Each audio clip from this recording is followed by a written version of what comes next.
Illinois, Mr. Davis. Thank you very much, Mr. Chairman, and let me thank each one of our witnesses. I find this discussion to be quite intriguing. I've always believed and have always understood that the greatest equalizer that has ever existed in this country is something called public education.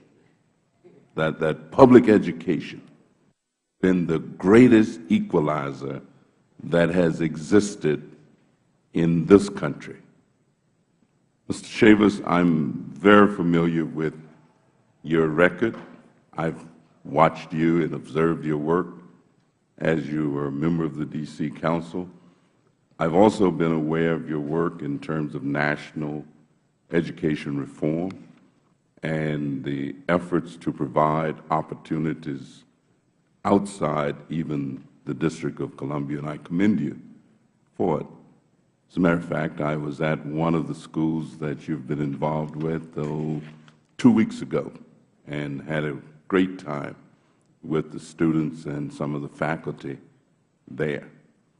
And let me agree with your point when you say that we don't have the will or the courage, because I think that the best way to really improve failing schools, especially schools that are underperforming, is to not only provide a certain amount of resource that they need, but also to promote something that I call serious parental and community involvement.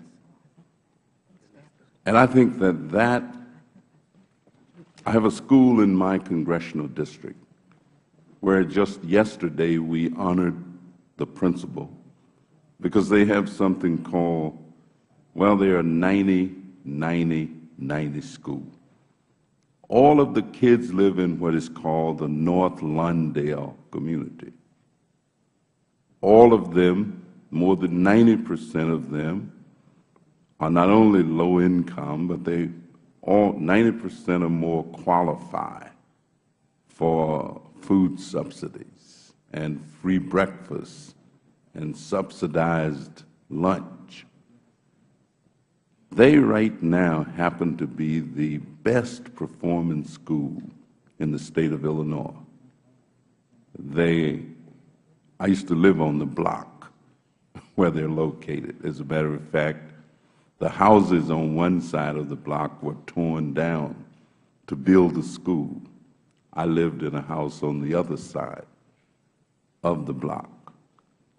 Some of the fear that some of us have when you start talking about all of the different approaches to education, we don't want to diminish public education because every person has to go through the public systems. They don't have any options about not going to the public systems. And so I appreciate providing opportunities for some students, but I don't want to take away the effort to make sure that every student, no matter where he or she might live, have this opportunity for the best education that we can provide for them.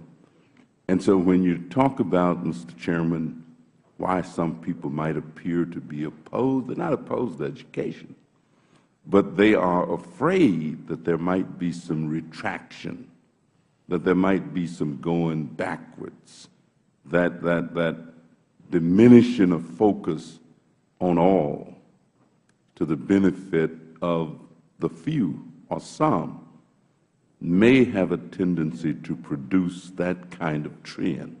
And do either one of you have any feeling about that?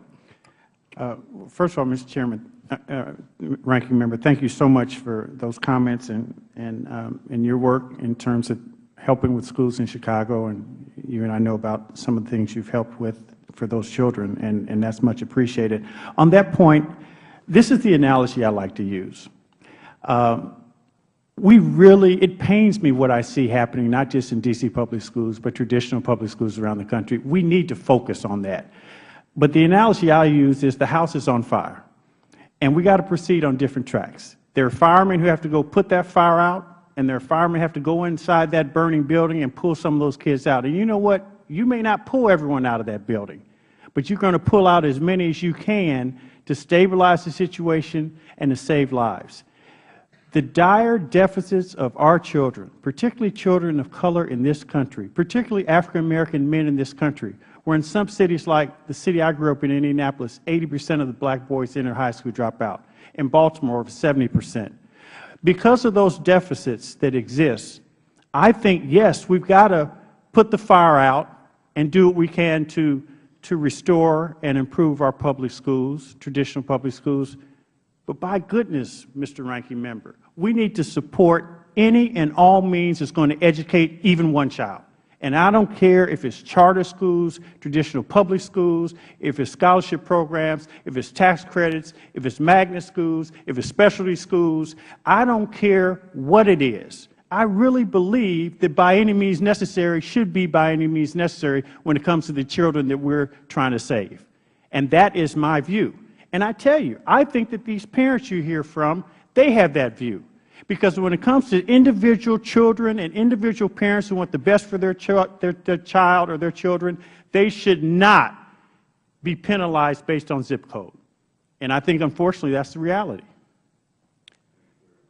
Chairman, Mr. Davis, I must say that we as, well, I guess speaking for the non-public school sector, we do ask for and get assistance from the D.C. public school through the federal entitlement for the kids who attend our schools.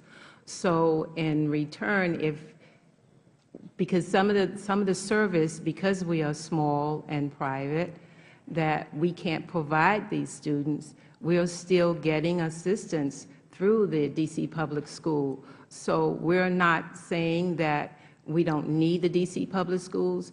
We're just saying that we need each other.